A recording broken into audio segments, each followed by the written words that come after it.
Hi again. We just learned in the last video that addiction is a gradual rewiring of the brain. It changes both your biology and psychology, your hardware and software. This is caused by the repeated introduction of mood or mind-altering substances. We said teenagers are specifically susceptible to this rewiring. Unfortunately, they're also the group most likely to try experimenting with these chemicals. So let's talk about that. If we graphed how experimentation could lead to addiction, it might look like this. Imagine a kid starts to try some of this stuff. And by the way, some research shows it doesn't really matter too much what kind of stuff. If you prime your system in these early years with alcohol, marijuana, or any of this stuff, you're more likely to have a problem later. At first, the kid tries it and the long-term effects on the brain might be small. But over time, even if they experiment pretty slowly, they're going to want to use this chemical more and more. When they now think of it often, plan how and when they're going to have it, their brain's biology is changing. Eventually, they're going to have a big problem. But every kid is different. Some might have a greater genetic predisposition for this problem.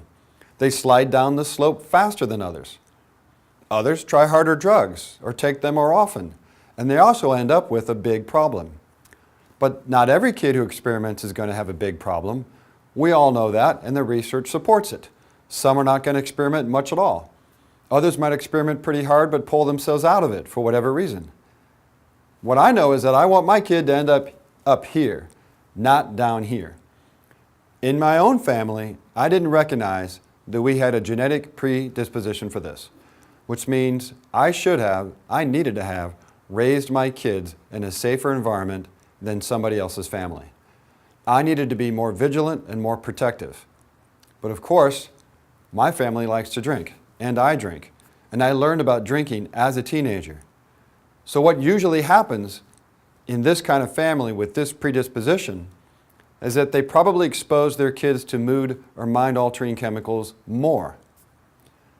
Almost unfortunately, the families without this problem are the safer environments, and the families with the problem are the least safe. Please factor this in when you decide how your family is going to deal with this problem. And that's the first concrete thing I want to offer as advice in these videos. Start talking about it. With your spouse or caregiving partner, get everyone around that kid on the same page. To keep them safe, as many people as possible need to be on the same page. Also, learn the signs and symptoms of a developing problem. At the end of this workshop, we'll have web links and PDFs you can print that will provide more information. One of my favorite pamphlets breaks the warning signs into categories: changes at home, behavioral changes, changes at school, changes in appearance, and physical evidence of use. Instead of going into all those details, I'm going to have to leave that as a homework assignment, if you're interested.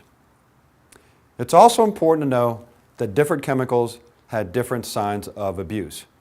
And again, that same pamphlet breaks drugs down into categories. Let's review them: alcohol, cannabinoids like marijuana, depressants, inhalants, hallucinogens, steroids, stimulants, narcotics such as opiates, certain other prescription medication, and of course, tobacco.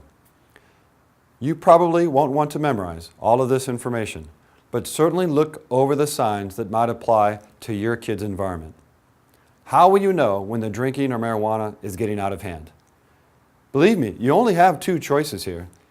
Don't learn this stuff and stick your head in the sand, which is what I did, or learn it and then be able to do something about it.